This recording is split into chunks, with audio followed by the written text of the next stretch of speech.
평일 오후 6시 을지로 시사 맛집 김혜영의 뉴스 공감.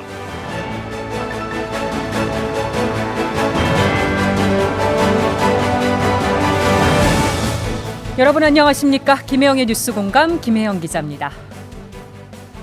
설 연휴 마지막 날입니다. 그간 현실이 조금 팍팍했어도 설 연휴만큼은 행복한 시간, 넉넉한 마음 나누셨길 바라면서요. 오늘 뉴스 공감은 사이다톡 특집으로 준비했습니다. 이동학, 성치훈, 신인규, 김용태 4명의 청년 정치인들과 속 시원한 토크 나눠보겠습니다. 뉴스 공감 참여해 주실 분들은 100원의 유료 문자 샵 1053이나 CPBC빵 애플리케이션 이용해 주시면 되겠습니다. 유튜브 보이는 라디오도 열려 있습니다. 그럼 2월 12일 월요일 뉴스 공감 시작하겠습니다.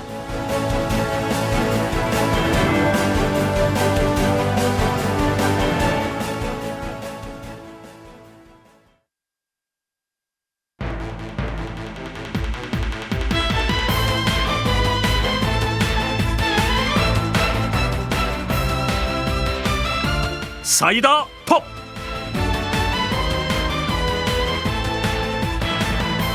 네, 사이다톡 오랜만에 완성체로 모였습니다. 먼저 돌아가면서 자기소개 인사부터 해주실까요?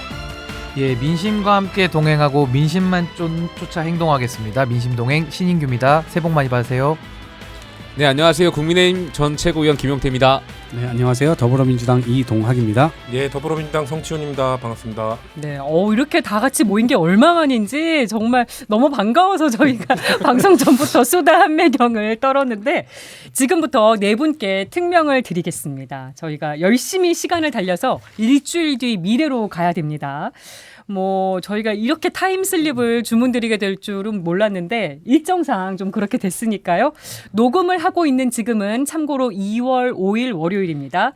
청취자 여러분이 듣고 계신 날 기준으로는 딱 일주일 전 상황이 되겠습니다. 총선을 앞두고 지금 하루하루 뉴스가 쏟아지고 있고 정신없이 돌아가고 있어서 약간 신경이 쓰이고 불안하긴 하지만요. 굵직한 이슈들 위주로 얘기 나눠보겠습니다.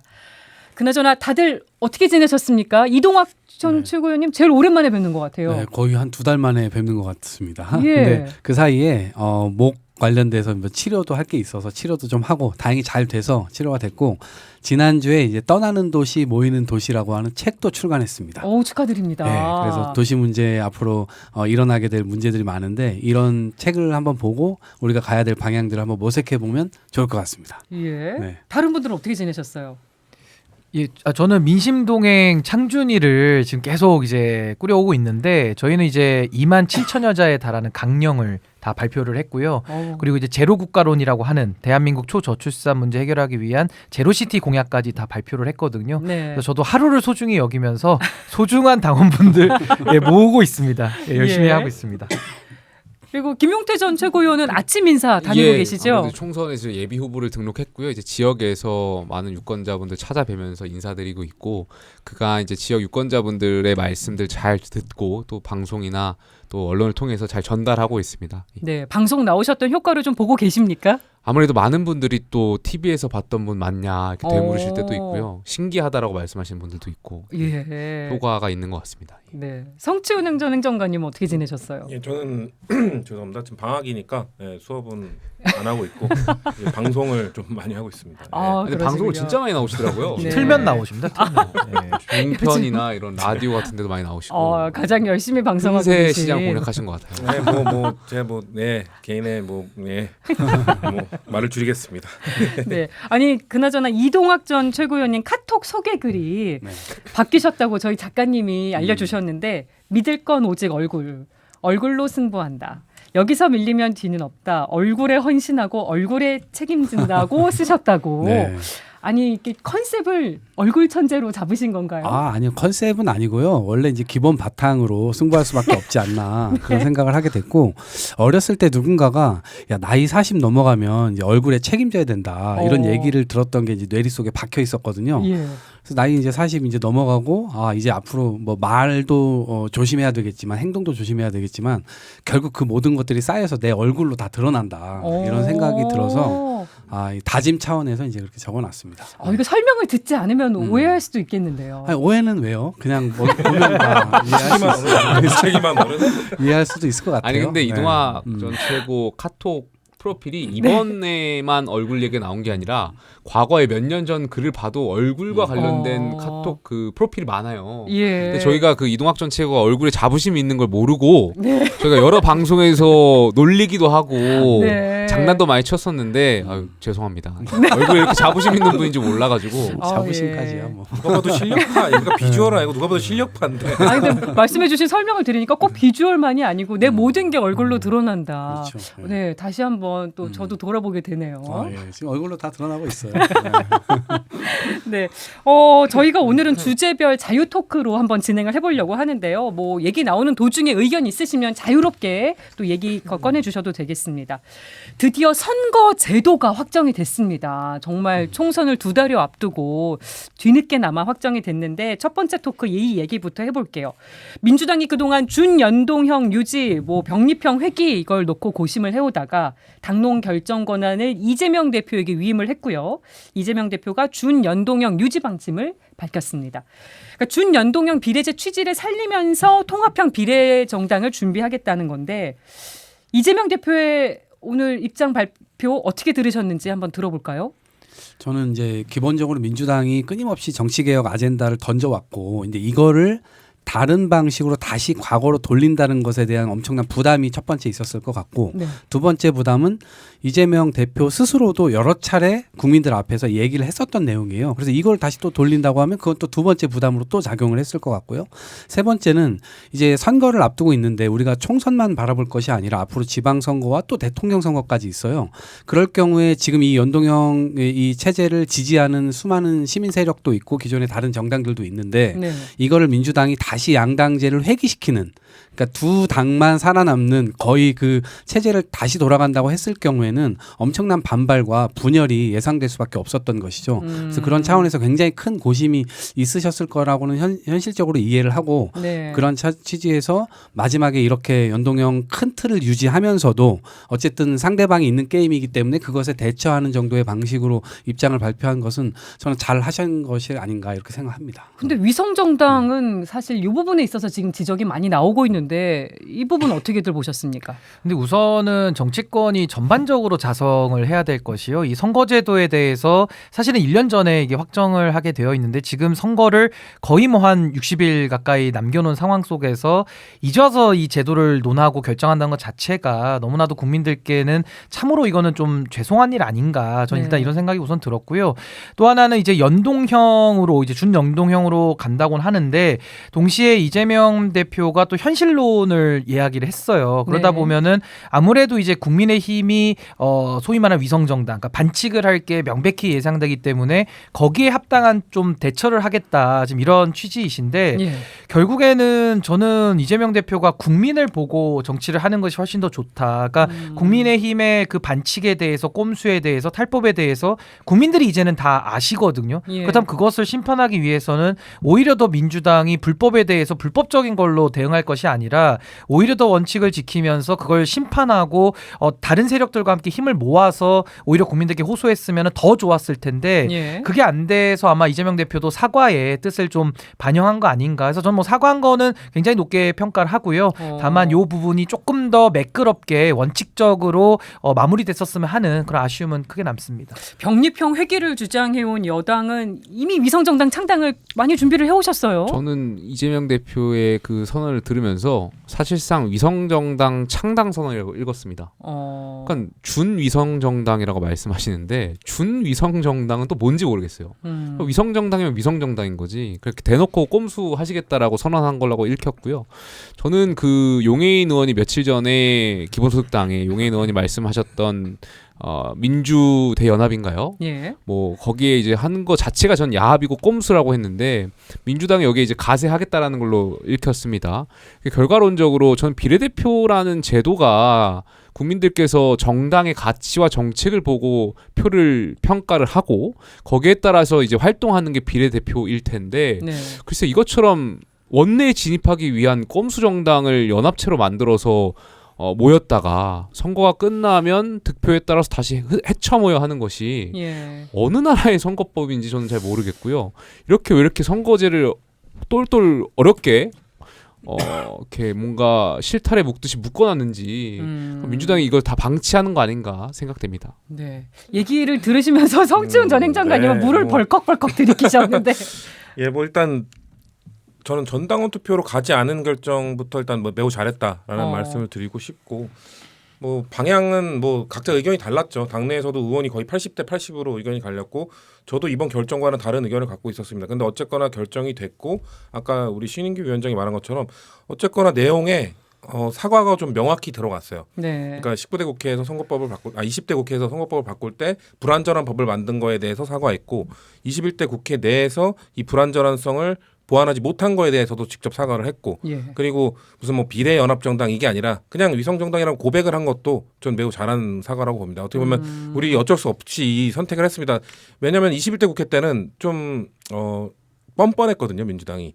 마치 이렇게 국민의힘 그 당시 미래통합당이 이렇게 하는데 어쩔 수 없이 우리는 이런 선택을 할 수밖에 없다면서 다 탓을 밀었는데 사과를 하면서 양해를 구하고 그거에 대해서 부족한 부분에 대해서 잘못한 거에 대해서 심판하실 게 있으면 심판해 달라고 같이 얘기를 한 것이기 때문에 사과라는 부분은 이번엔 좀 진솔했다. 예, 진솔한 거는 있었죠. 근데 아직 과제가 있습니다. 이제 과제가 뭐냐면 일단은 그 21대 국회 때 더불어시민당의 그 부족했던 부분, 뭐 후보자 검증에 있어서 좀 부족했던 부분이 많았거든요. 그런 것들을 어떻게 잘 할 것인가. 왜냐면은 지금 더불어시민당 출신 비례대표 의원들이 안 좋은 평가를 받는 분들이 많아요. 물론 좋은 평가를 받는 분들도 있지만 네. 좀 설화에 올랐던 분들이 많기 때문에 어떻게 검증을 더 강화할 것인가 이걸 보여줘야 되는 부분이 있고 22대 국회에서는 어쨌거나 이 선거제도 다시 바꿔야 됩니다. 국민의힘이나 저희 당이나 지금 어쨌거나 지금 위성정당이라는 형태를 가져가는 거는 저는 부적절하다고 보기 때문에 22대 국회에서는 국민의힘을 국민들의 압박으로 설득을 하든 그걸 못한다면은 그때는 깔끔하게 인정하고 다시 회기를 하더라도 네. 22대 국회에서 뭔가 다시 이 제도에 유지를 하는 거는 탈피해야 된다. 그리고 아까 준연동형 말씀하셔서 예. 그거 설명을 좀 드려야 되는데 준위성정당. 네. 왜냐면 국민의힘은 그냥 대놓고 우리가 다 먹겠다 위성정당 통해서 그렇기 때문에 위성정당인 거고요. 민주당은 그래도 다른 세력들에게 좀 나눠주겠다라고 하기 때문에 네. 준위성정당이라고 한 겁니다. 네. 준의 의미가 있다는 말씀. 예.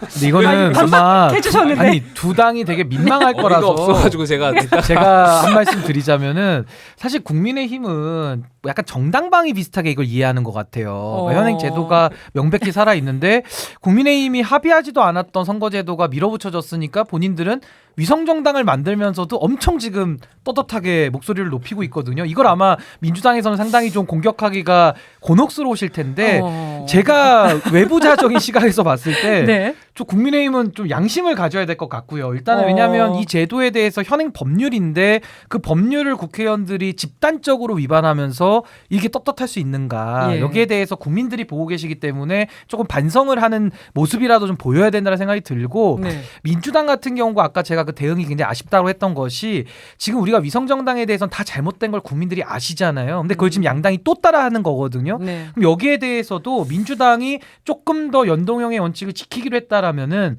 국민의힘의 불법성과 위법성이 뻔히 예상된다고 할 때 네. 거기에 대해서 오히려 원칙을 지키면서 더 국민 앞에 여론전을 했더라면은 지금 뭐 개혁신당도 나와 있고 이제 저도 민심동행이라는 정당을 만들려고 노력하고 있는데 이게 여러 정당들이 나왔을 때 과연 국민의힘 의도대로 되겠는가? 저는 국민을 믿고 나아가는 그런 용기와 배포가 있어야 되는데 예. 아직도 민주당이 국민들을 보고 정치하기보다는 양당을 보고 지금 정치하는 것이 매우 안타깝다. 그래서 저는 뭐 지금 민주당도 매우 늦었잖아요. 사실 이재명 대표 결단이 매우 늦어졌는데 여기에 선거제도만큼은 저는 좀 국민들 앞에는 양당이 좀 머리를 수그리고 좀 죄송한 마음을 좀 가져야 되지 않는가. 네. 일단 그 생각이 가장 먼저 듭니다. 아니 그렇지 않아도 이게 민의가 맞는가 이런 지적이 나와서 이동학 전 최고위원께 질문을 드려볼게요. 한동훈 국민의힘 비대위원장도 그런 얘기를 했습니다. 이재명 대표 한 사람이 이걸 결정하는 게 맞는 건가? 이게 민주주의가 맞나? 이런 질문을 던졌거든요.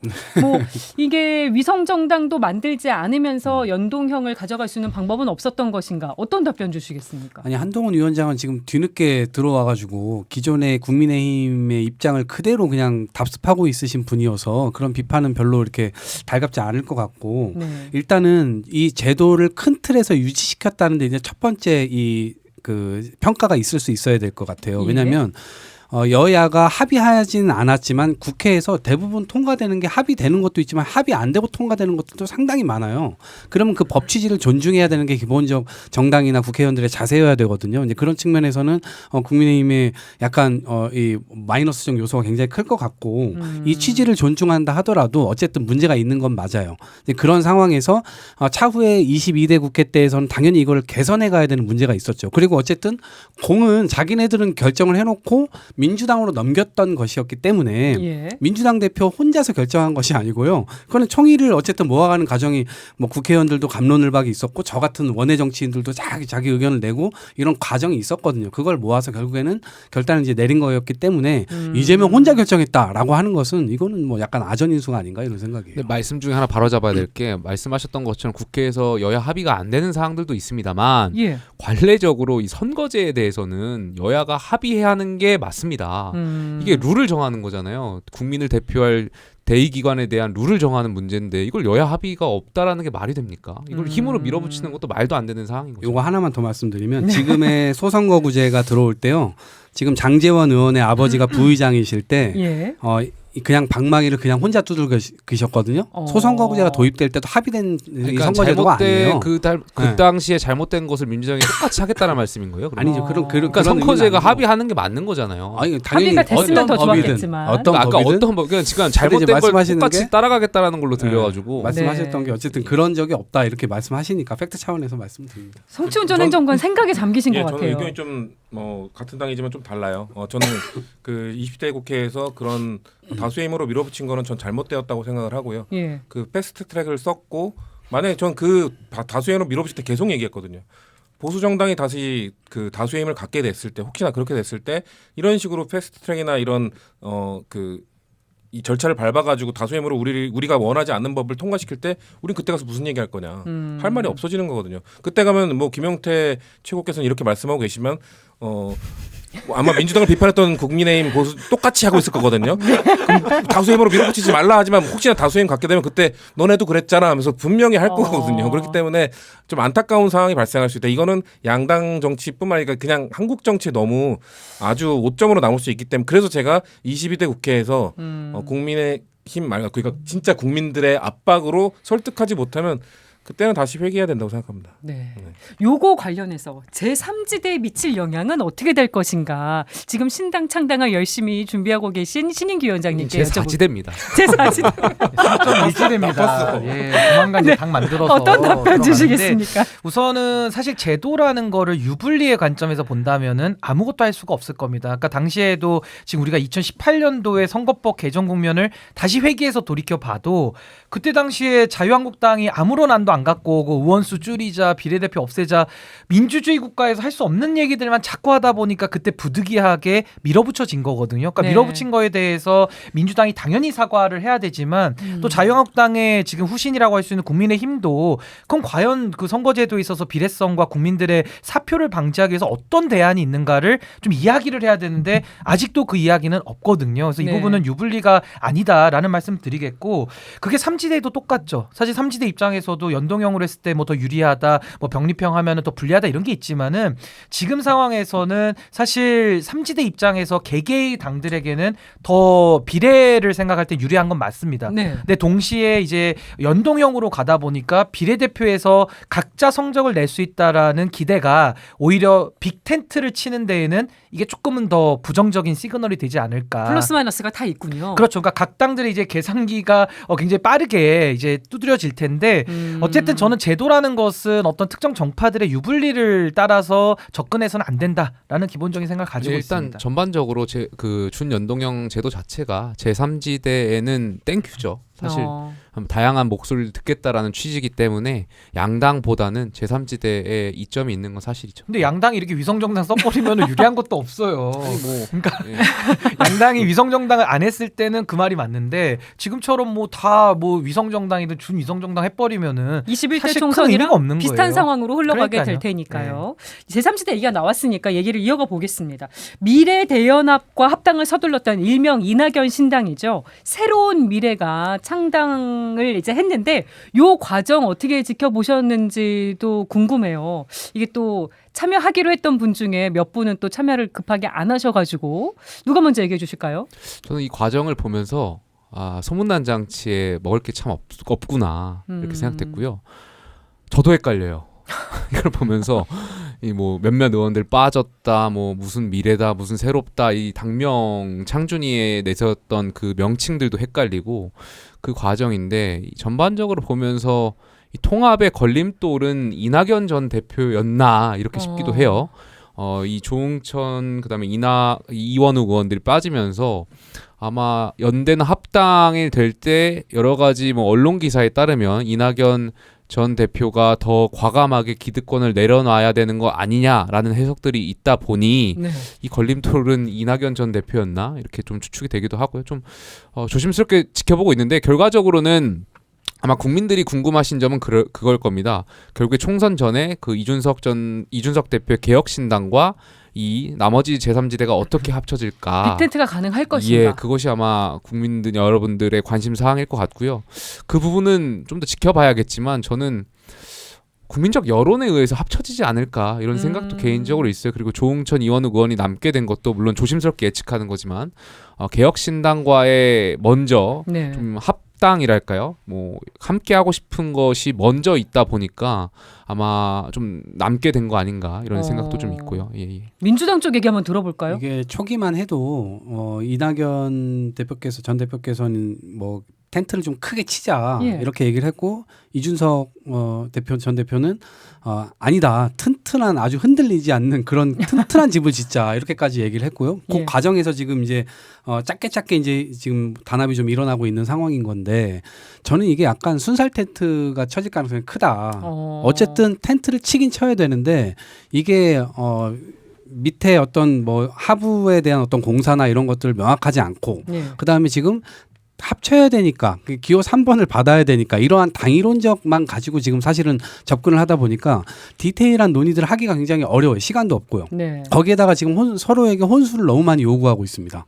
원래 뭔가를 합치려고 하면 내가 뭘 양보할까 먼저 얘기를 해야 이게 좀 이야기가 잘 진전이 될 텐데 그게 아니라 서로에게 요구하는 거야. 야 침대 이거 큰 거 갖고 와. 야 너는 자동차 이거 더 큰 거 갖고 와. 네. 서로 이제 그렇게 얘기를 하다 보면 사실은 이제 합쳐질 이유가 훨씬 더 어려워지게 되는 거죠. 그 이유가 이낙연 전 대표 때문인 것 같다는 얘기는 어떻게 들으셨어요? 이준석 신당 입장에서도 그럴 수 있을 것 같아요. 왜냐하면 국민들에게 여러 가지 피로감들이 있는 상황 속에서 이게 뭔가 어른이 좀 뒤에서 받쳐주는 모양새 이런 거를 좀 해야 될 텐데 네. 실제적으로는 브랜드가 그나마 있는 사람들 중에서는 또 이낙연 대표가 그래 브랜드 가장 또 세고 예. 그러다 보니까 사실 동상이몽이 아닌가 이런 생각입니다. 그러니까 저는 이게 사실 빅텐트 얘기가 나왔고 뭐 분위기 좋을 때는 뭐 슈퍼 빅텐트 막 그 이런 얘기도 식의 있었어요. 이야기가 나왔는데 이거는 저는 처음부터 빈텐트가 될 수밖에 없고 빅텐트를 넓게 치면 칠수록 우리 그 수제비 만들 때 수제비 이게 그 구멍이 나잖아요.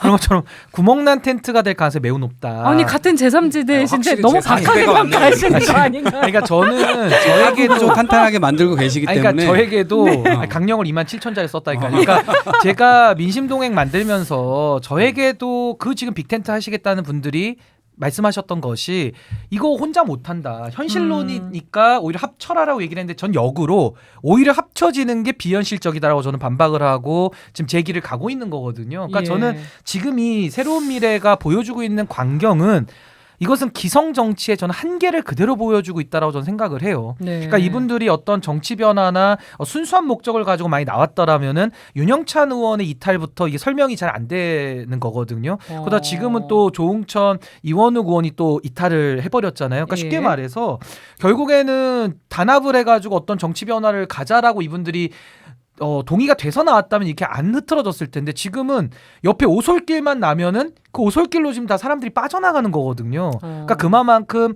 어떤 정치 변화와 개혁이냐에 대해서 내부적으로도 준비가 안 돼 있다. 근데 하물며 어떻게 개혁신당하고도 합치고 어떻게 또 새로운 선택하고도 합치고 이거 더 어려운 거거든요. 그래서 저는 더하기 빼기를 못 하는데 미적분을 풀겠다라고 덤벼버리면은 앞뒤가 안 맞지 않습니까? 그래서 저는 지금 이 빅텐트 론에 대해서는 전 이제 거의 다 이번 새로운 미래 창당 과정에서 그 한계가 다 그대로 노출됐다 저렇게 봅니다. 저는 제3지대가 이렇게 불확실해진 네. 불확실해진 이유는 결국 안티테제 반윤 반명이 아닌 제3지대의 명확한 아젠다가 뭔지를 제시하지 못했기 때문이라고 보고요. 아젠다 그리고 때문이다. 그 책임은 저는 가장 큰 책임은 아무래도 지금 우리 김용태 전 최고가 천하용인 시즌 1 멤버였기 때문에 좀 우리 이준석 개혁신당에 대해서 명확하게 얘기를 못 해주는 것 같은데 저는 이준석 대표의 책임이 가장 크다라고 봅니다. 예. 왜냐하면 빅텐트를 치려면 결국 그걸 아우를 수 있는 가장 큰 리더십이 어떻게 작용되느냐가 중요한 것인데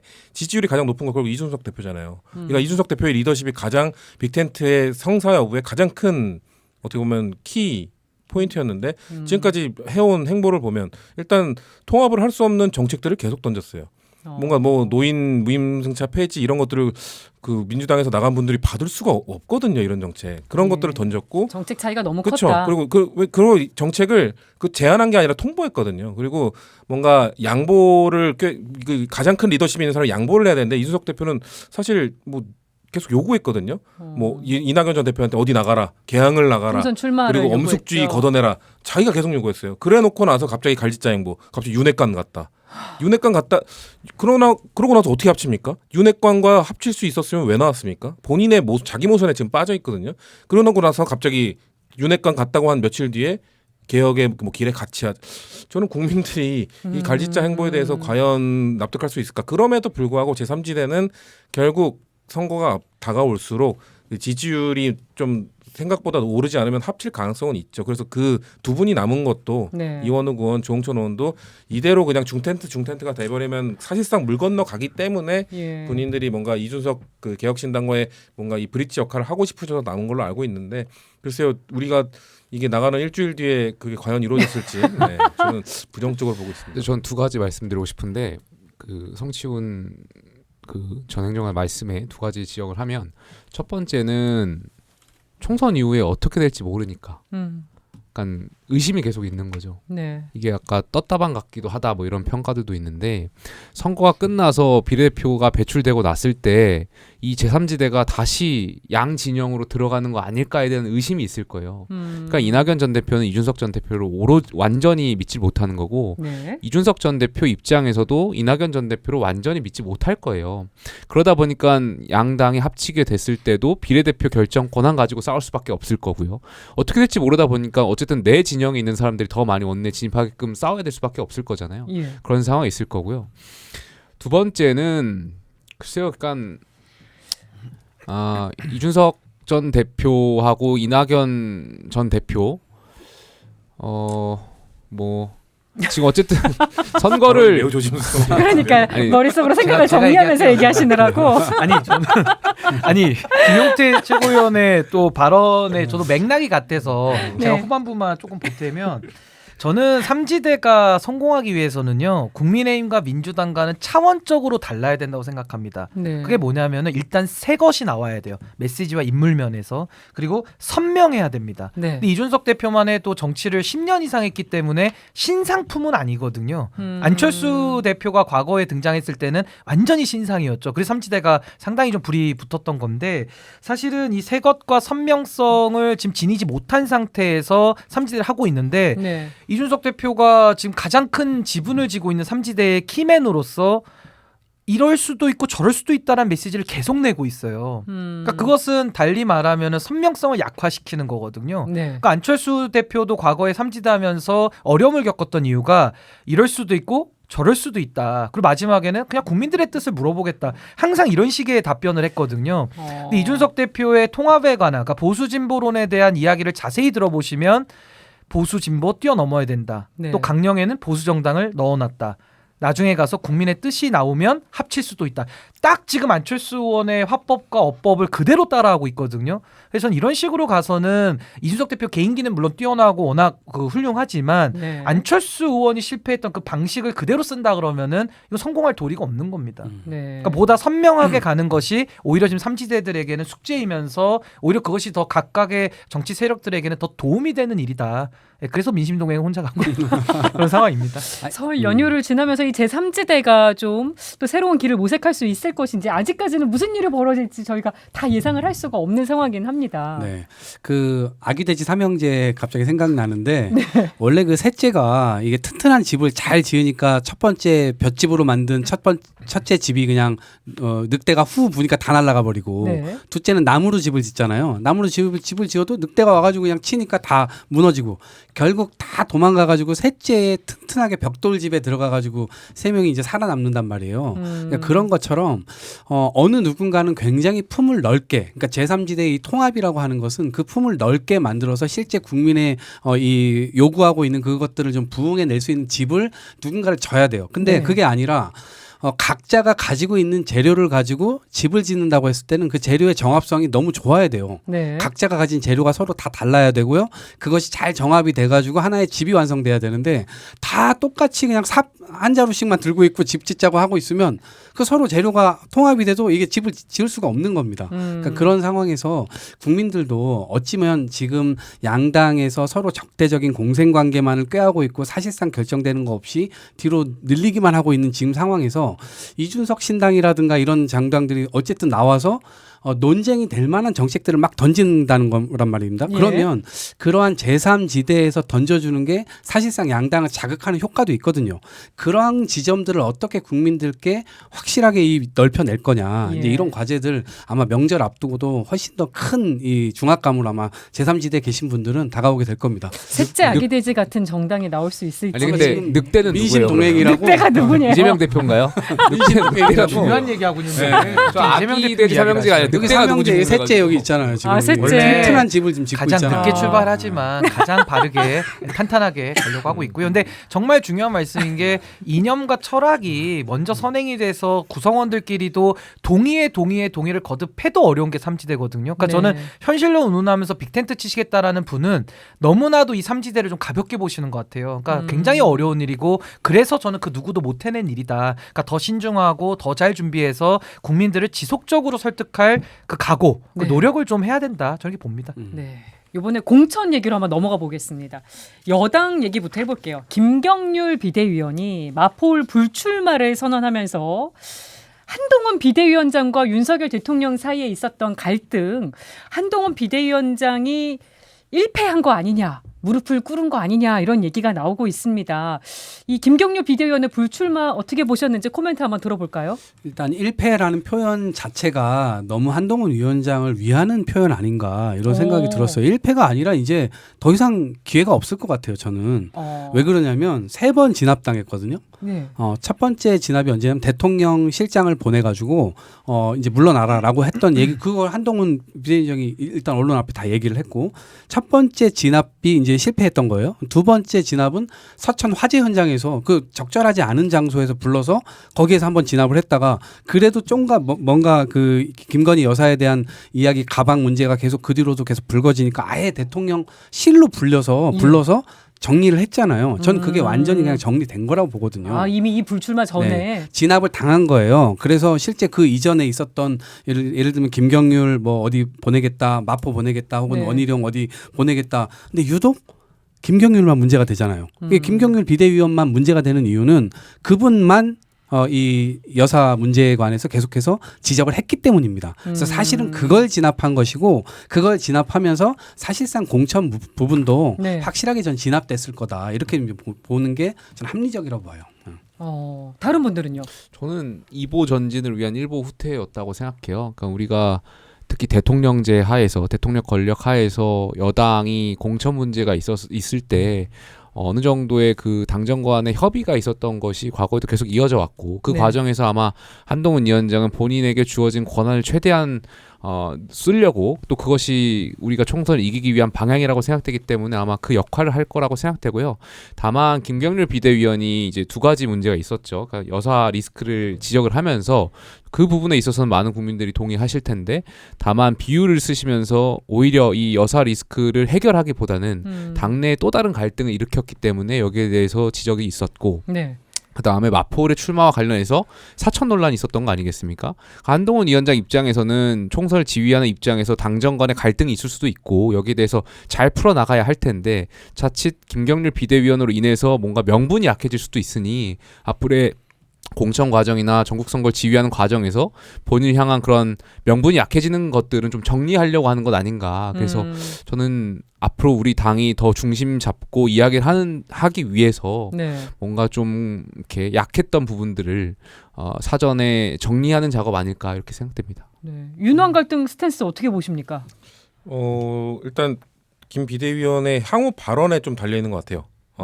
그 불출마 선언하시면서 거기 SNS에 올리신 글이 앞으로 동일한 메시지를 내겠다라고 했거든요. 그 동일한 메시지가 과연 김건희 여사에 대한 얘기를 계속하겠다는 것인지 아니면 좀 갈등이 생긴 이후에 갑자기 태도를 바꿔서 뭐 노무현 재단 노무현 시민센터에 대한 공격이나 이런 야당에 대한 공격을 했던 것 거기에 대해서 동일한 메시지를 내겠다는 것인지 기준점이 무엇이냐? 그거에 대해서 동일한 그게 무엇이냐에 따라서 평가를 달리할 수 있다. 만약에 김건희 여사에 대한 메시지를 계속 내신다. 뭐 이 방송이 나간 2월 12일이면 2월 7일에 윤석열 대통령의 방송 대담도 나갔을 것이고 네. 아마 제대로 된 유감 표명을 하지 않았을 것으로 저는 예측하거든요. 그거에 대해서 12일까지 김경률 비대위원이 침묵을 하고 있다. 그러면은 이건 사실상 얘기 안 하겠다는 거거든요. 그 이전의 태도를 바꾸겠다는 거거든요. 그때 예. 아마도 그렇게 될 것이라고 보는데 그렇게 되면 뭐 사실상 그 아까 말씀드린 후자에 야당에 대한 공격만 계속하게 될 겁니다. 그럼 김경률 비대위원의 뭔가 진정성은 사실상 사라지는 것이고 이용만 당했다. 왜 이용만 당했다는 거면 그 발언을 해줌으로써 사실 초반에 한동훈 위원장이 윤석열 대통령과의 차별화에 성공했어요. 차별화에 성공하면서 본인의 지지율은 끌어올렸고 그걸 바탕으로 지금 처참해진 대통령 지지율을 뒤로 하고 본인의 얼굴로 지금 선거를 치르려고 하고 있지 않습니까? 그게 먹혀 들어가고 있지 않습니까? 그런 거에 성공을 거뒀다는 측면에서 그리고 뭔가 김건희 여사 그 명품백 수수 관련 리스크도 매우 시간을 끌었죠. 원래 1월에 막 난리가 났던 건데 2월 5일, 2월 7일 날 방영된 그 대통령 담화 그때까지 그냥 시간을 질질 끄는 그 용으로 이용당한 거거든요. 그렇기 네. 때문에 김경률 비대위원이 이후 방송대담에서 제대로 된 사과가 안 나왔는데도 불구하고 그거에 대해서 침묵한다? 그럼 전 이용당한 거라고 봅니다. 네. 근데 이게 자이냐 타이냐 불출마를 선언한 게 그 얘기도 많이 나와요. 근데 이제 저는 사실 그 김경률 비대위원의 발언 자체는 뭐 수위가 셌다라는 비판은 있겠지만은 사실 민심을 그대로 전달한 거거든요. 네. 뭐 그것까지는 너무 좋았는데 결국 한동훈 위원장이 이제 비대위원장 처음 해보고 정치 처음 하다 보니까 그 공천의 예민함을 잘 몰랐던 것 같아요. 그래서 마포을에 가가지고 현직 당협위원장이 앞에 있는데도 손을 들어주니 그 당협위원장이 어떻게 가만히 있을 수 있겠습니까? 반발했죠. 반발이 클 수밖에 없고 예민하고 단지 그 하나의 사건이 아니라 그런 식으로 측근들의 손을 들어주기 시작하면 야 이거 다 한동훈 사천되는구나라는 시그널을 강하게 주는 거거든요. 네. 그렇기 때문에 저는 김경률 비대위원이 뭐 자이든 타이든 간에 불출마냐 아니면 비대위원 사직이냐를 둘 중에 하나 내지는 둘 다를 선택해야만 하는 그런 상황이었다라고는 좀 보여지고요. 네. 무엇보다도 지금 초미의 관심사는 윤석열 대통령이 파워가 세서 공천할 것이냐 아니면 한동훈 위원장이 그 윤한 갈등에서 이겨가지고 한동훈 위원장이 공천을 이거 아니겠습니까? 네. 윤심 공천이냐 한심 공천이냐. 저는 권력 의지와 실제 권력을 놓고 보면요.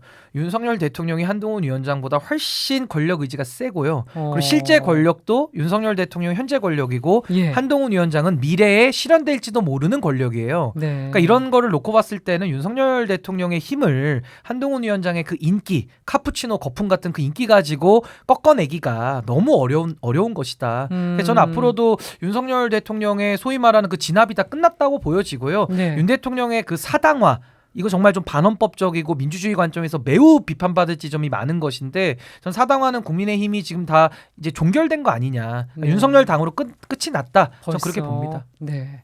이번에 그럼 민주당으로 가보겠습니다. 이재명 대표가 문재인 전 대통령과 회동을 했습니다. 명문정당이라는 말을 해서 이제 친문 세력과 좀 통합하려는 분위기를 만들었는데요. 민주당 쪽 분위기 어떤가요? 이제 친명과 반명 구도가 잠재워질 수 있을 것인가?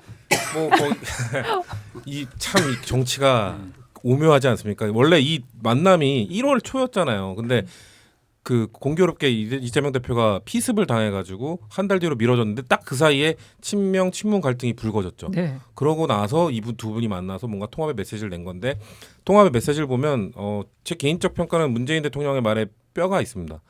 뭔가 본인 때 2016년 때 사례를 뭔가 이야기하신 걸로 지금 뭐 다른 언론들을 통해서 나오고 있어요. 그때는 예. 뭐 나의 측근들 뭐 노영민 전 의원이나 이런 분들 불출마했었고 거기에 기사에 나오진 않았지만 그 당시에 실제 2016년에 보면은 뭐 윤건영, 양정철, 문재인 대통령의 그 당시 당 대표의 뭔가 최측근들로 알려진 분들 다 불출마 선언하셨거든요. 예. 근데 그것과 대비돼서 봤을 때 지금 이재명 대표의 최측근들은 뭐 하고 있는가? 그런 희생이나 이런 것들을 보여주지 않고 있거든요. 특히나 이 친명을 전 친명 호소인이라고 얘기합니다. 진짜 친명들은 그런 얘기 안 해요. 진짜 친명인 뭐 정성호 의원이나 김영진 의원은 뭔가 분열의 언어를 얘기한 적이 없어요. 근데 원외에 계신 분들이나 친문 지역에 도전하고 있는 친명 호소인들, 친명을 자처하는 분들이 자꾸 그 갈등을 부추기고 네. 뭔가 뭐 민주당스럽지 않다고 하고 저는 이 두 분의 만남이 있었기 때문에 이제 그 발언들은 다 자제시켜야 된다고 생각합니다. 왜냐하면 문재인 대통령하고 이재명 대표가 만났는데 친명을 자처하는 분들이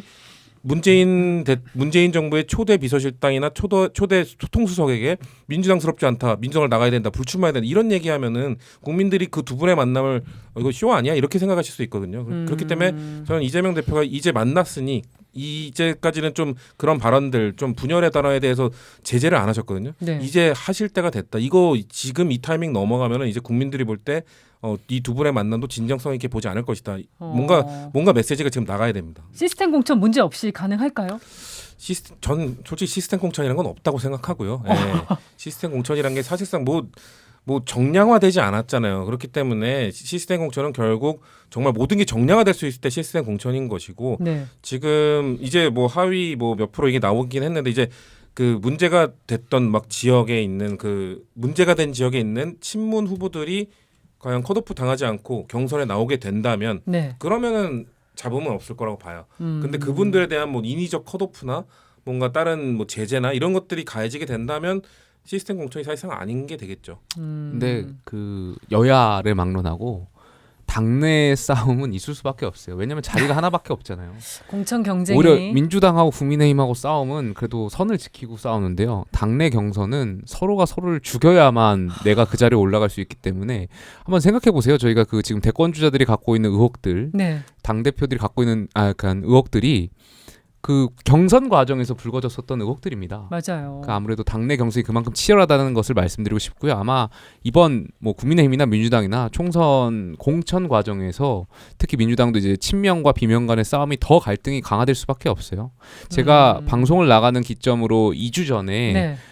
친명 원외 인사랑 방송을 같이 했는데 이 중구 성동갑의 임종석 전 실장이 나가는 거에 대해서 굉장히 강하게 비판을 하시더라고요. 예. 험지로 가야지 그분 표현에 가면 뭐하러 거기 가냐라는 식으로 이제 비판을 하셨기 때문에 그걸 보면서 친명과 비명 간의 갈등이 더 심해지겠구나 생각됩니다. 그 상징적 인물로 지금 계속 임종석 전 실장의 공천 여부가 거론이 되는데 어떻게 보십니까? 그러니까 이제 사실 저는 지금 계속 나누고 분열하고 막 이런 지금 그 타임은 아니라고 보거든요. 이미 거의 다 이제 왔고 이 상황에서 시스템 공천이라고 하면 그 자격을 갖추면 누구든지 그거에 따라서 그냥 경선판에 올라올 수 있어야 돼요. 그리고 뭐 원외들도 외칠 수 있고 누구든지 외칠 수 있지만 결국 공심위가 그걸 이 실권을 가지고 판단을 하도록 해야 돼요. 그러니까 네. 적격 심사라고 하는 게 있었고 그다음에 공천 심사라고 하는 게 있는데 적격 심사를 통과했다면 공천 심사 받을 수 있는 거죠. 근데 적격 심사는 기계적인 심사예요. 도덕적으로 실제로 법적으로 확실하게 문제될 만한 것들이 있는지 없는지 그 기준에 미달되는지 이것만 딱 따지는 거예요. 이걸 넘어가면 공천 심사로 가는데 공천 심사는 첫 번째 대원칙이 이길 수 있는가. 네. 그래서 두 번째부터는 이제 정무적인 판단도 들어가요. 그래서 도덕성도 뭐 들어가게 되고 당의 역학관계도 뭐 여러 가지로 판단을 하게 되겠죠. 이제 그러한 상황 속에서 결국 공심위가 그 권위를 잃어버리느냐 아니면 지키느냐 이거에 따라서 이 잡음이 금방 접어들 수도 있고 네. 아니면 다시 그냥 통합해서 또 갈 수도 있고 또 하나는 적어도 이 공천 과정에 참여하는 후보자들이 공심위가 내리는 판단에 대해서는 수용하겠다라고 하는 마음 그리고 만약에 경선을 하게 될 경우에 경선에 지더라도 네. 내가 이거를 수용하겠다라고 하는 마음 그 정도의 마음이 있다 그러면 뭐 시스템 공천도 어느 정도는 구현이 가능할 텐데 만약에 이제 그러한 것들에 대한 지키려고 하는 마음들이 저마다 이제 각자의 기준대로 간다고 한다면 아마 국민들이 보시기에는 또 오합지졸로 보일 수밖에 없는 거죠. 근데 네. 임종석 전 실장 공천 여부가 뭐 친문이냐 뭐 아니냐 이런 거랑 또 별도로 운동권 심판 논하고도 연계가 된 부분이 있는 것 같습니다. 그것도 있고 지금 친명 쪽에서 또 얘기를 하는 거는